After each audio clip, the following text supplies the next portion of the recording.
if you put the two things together, if you put the decline in the rate of population growth, which accelerator, does anybody teach the accelerator on investment anymore? But anyway, if you think that just lowers the rate of growth of potential GDP by a percentage point or two, and you also say that the leveraging up that was what we were doing before was also adding actually several points of GDP in demand, and that can't come back, then you've got a hit to demand in the United States and even more in Europe of something like 5, 6 percentage points, other things equal. In effect, never mind government austerity, we've got a kind of natural austerity program from the end of the ever-growing level of household debt and the tailing off of the baby boom and the beginning of population shrinkage that is a massive contractionary impact on demand looking forward. Suggests that you are going to have a lot of problems generating sufficient demand to have full employment looking forwards.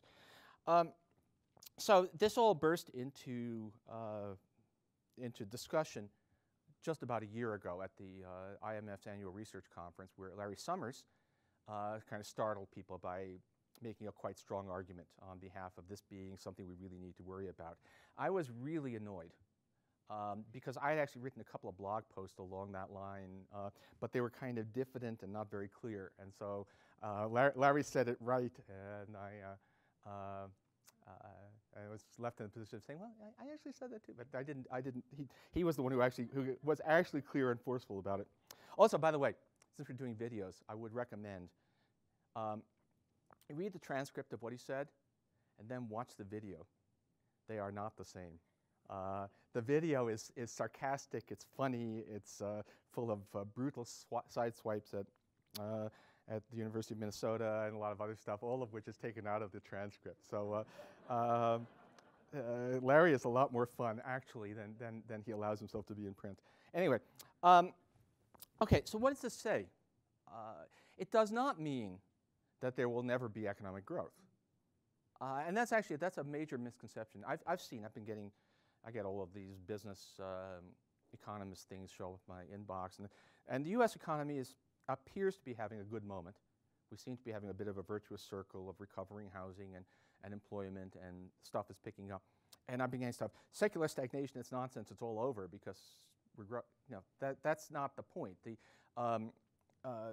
U.S. economy had some pretty fast growth from 1933 to 1937, but was still the Great Depression.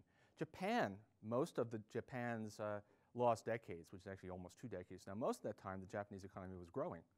But the point is the growth was always weak and then it always slid back. We're talking about a situation in which being depressed is a common thing, not that you're always on the floor.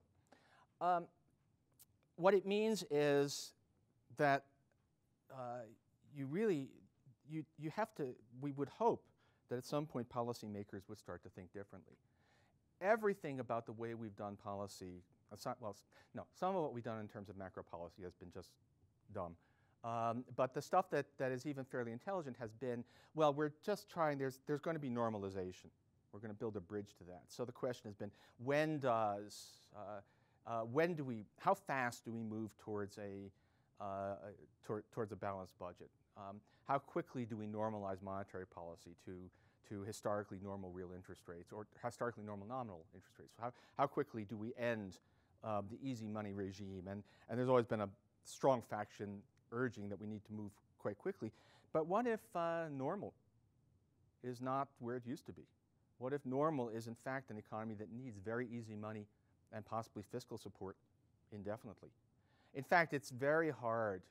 If you believe what the numbers I threw out there about how much anti-stimulus is built in to the changing demography and the end of leveraging, it's very hard to see how you can have full employment without substantially higher inflation than we've had in the past. Very difficult to tell a story about how you can have low enough interest rates, real interest rates, to get where you need with a 2% inflation rate. And of course, it's absolutely fatal if you're doing this.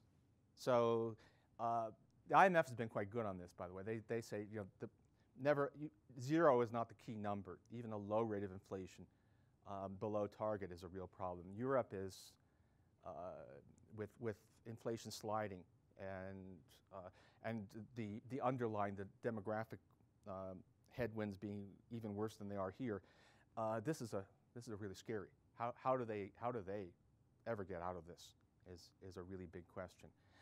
A bit about,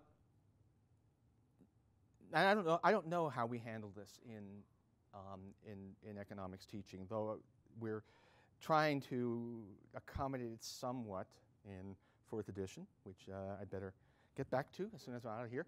But anyway, yes, anyway. I think we may be getting out of that center of the Venn diagram into I don't really want to do this right now, but it's got to be finished. We're past the creative point now. It's just cleaning up the numbers. That is not fun.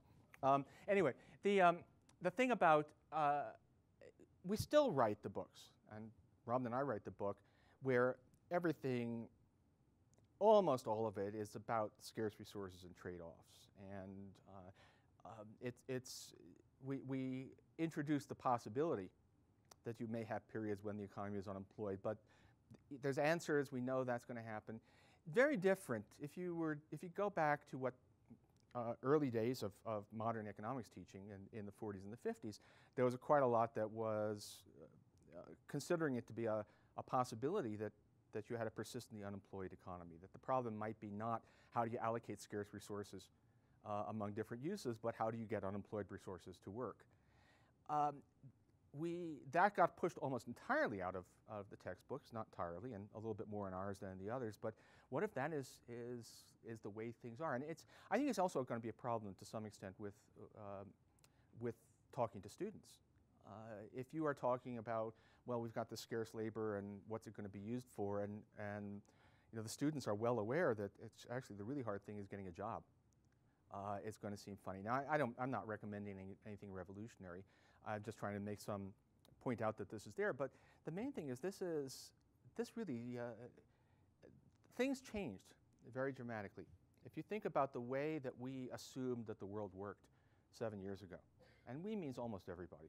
Now, I think despite having had some concerns about the example of Japan, I didn't really think that the whole Western world was going to turn into Japan, and that it would stay there for year after year. This is looking like a very, very different world. It's very scary. You wonder. I think the United States is not acute mode just yet, but maybe give it some time. Europe, this is no longer an academic discussion for Europe. There's a definite tone of panic coming out of some European officials, and with good reason. I mean, actually, I think it's good news that the ECB in particular sounds panicky because it says that they get it. So it's quite an amazing thing. Who would have thought that these ghosts of the 1930s would come back and turn into the dominant story of the 21st century economy? But here we are, and still pissed at Larry. But anyway.